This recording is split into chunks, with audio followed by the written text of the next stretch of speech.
Hi, this is Srirag Ramadugu. In this video, we are going to learn about converting text to vectors. So, in the last video, we learned about one-hot vectorization, especially on numerical data. So, in the process of learning about one-hot vectors, we first converted the numerical data into uh, frequency, say count vectors, and then converted those count vectors to binary form, which is also called as one-hot vectors. When it comes to text data, so if the presence of a word or presence or the absence of the word is important, if we want to consider this presence and absence of the word, then we are supposed to use one-hot vectors. So count vectors, if the frequency of the word is the thing that we are looking for, if that makes sense when we are doing analysis, then we use count vectors for that. Coming to weighted count vectors, suppose there's a term which occurred 10 times in a document, and there is another term which occurred only once in a document. It doesn't mean that this term is 10 times important compared to that of the other term. So in order for this, we are replacing this frequency term, I mean the count vectors, with the weights. Basically the formula is 1 plus log of the term frequency. Say if the count of if the frequency is 10, then 1 plus log 10 is 1 plus 1, so the weight is just 2. If the occurrence is only 1, then 1 plus log 1 will be 1.1. So there's no if it's a frequency 1 is to 10, and here it's 1.1 is to 2. So that's how weighted count vector is going to work. Then comes term document matrix.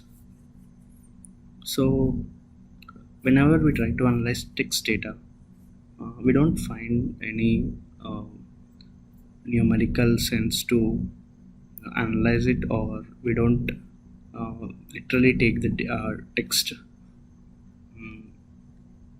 as the computer can't understand the meaning of the words. So ultimately they are going to be converted into some binary form and is given as an input to the computer.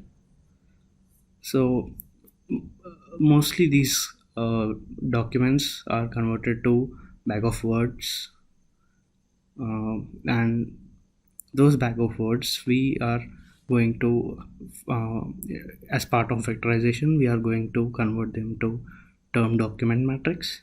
So term document matrix is somewhere like this.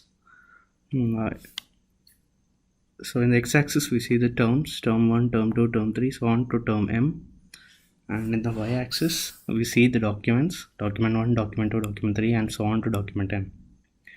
So if in the document 1 there's a sentence, the cat is on the wall, so the terms the cat is on the wall, all these terms are written in this y-axis, and we thereby count the number and place it.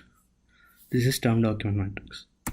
And there's another matrix called document term matrix. Here it's just inverse, so we keep the documents in the y-axis and terms in the x-axis, and thereby make this compute this matrix. And now here comes term frequency inverse document frequency. So what is we know what is term frequency, the frequency of each term in the document. And what is inverse document frequency? So all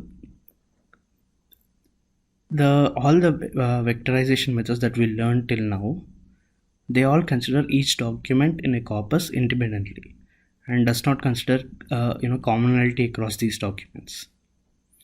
So if you want to consider the weight, which will be the inverse frequency of the occurrence of these terms across the documents, then we tend to use this term frequency inverse document frequency. So let's see what how do we do that. What's the formula here? So what is term frequency? The number of times a token appears in a document by total number of words in that document. And what is inverse document frequency? So inverse document frequency is the logarithm of number of documents by number of documents a token appears. And when we say term frequency and inverse document frequency, it's a multiplication of both this term frequency and IDF. So we'll take an example and try to compute the values of TF-IDF. So let's take, say there are two documents, document A and document B. So for simplicity, let's say there's only one sentence in the document A. Say a man is walking on the road, and in the document B there's another sentence, the car is driven on the highway. So each word in those documents, I have tabulated it here. So in the words column, I have written all the words that occurred in the both documents, and I have other columns like term frequency A, that is term frequency in document A, term frequency in document B, and then inverse document frequency of these two documents, and then I multiplied term frequency with inverse document frequency for A and for B documents. So let's use this example here and try to compute. So what is the term frequency for A? We know that the term frequency definition, number of times a token appears in a document by total number of words in that document. So let's take the word man. What is the number of times this word man appeared in the document A? So it's only one, right? So 1 by total number of words in that document. It's 1, 2, 3, 4, 5, 6, 7. So term frequency for the document A is 1 by 7. Let's see the term frequency for document B for the term man. Obviously the word man is not in this document, so the term frequency will be 0. We'll compute the inverse document frequency, and by the definition we know that it's logarithm of number of docs. Let me write logarithm here. So log of total number of documents. So we have here two documents by number of documents a token appears in them. So in how many documents did the man word appear? So it's only one, right? So it's 1. So logarithm of 2 is 0.3.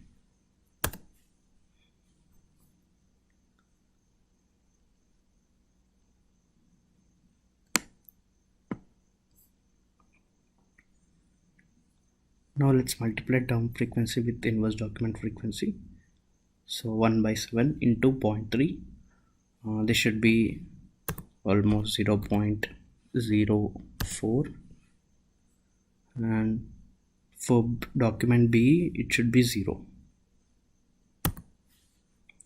Okay, so man, the word man, it just occurred once, right?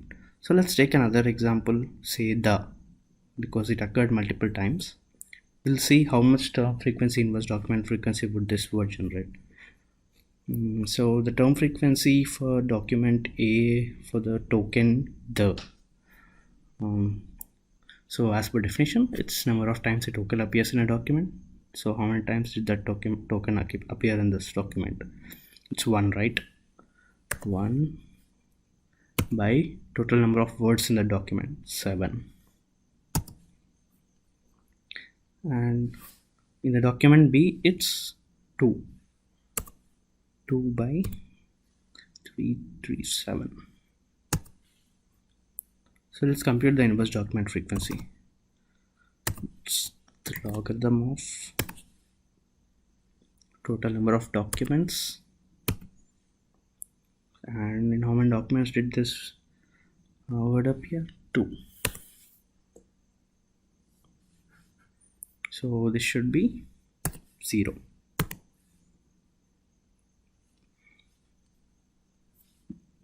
So the TF-IDF will be 0 and 0. So here, even though the word the appeared like 3 times in both together in both documents, its term frequency inverse document frequency is only 0. But the word man, it appeared only once, but it generated 0.04 TF-IDF. So by this, if we compute the TF-IDF for all the words, we can see that uh, even though if a word occurred multiple times, it doesn't define as a it doesn't define a document unless it's uh, just present in that document only, and it's not present in multiple documents, the commonality itself. So we are defining that. So this is term frequency and inverse document frequency, and these are the vectorization methods that we use for the text data. So in our next video, we'll take a live example. Suppose we'll take a text data itself and try to compute the vectorization methods using Python. We'll use sklearn library, and maybe we can use GenSim also. Thank you.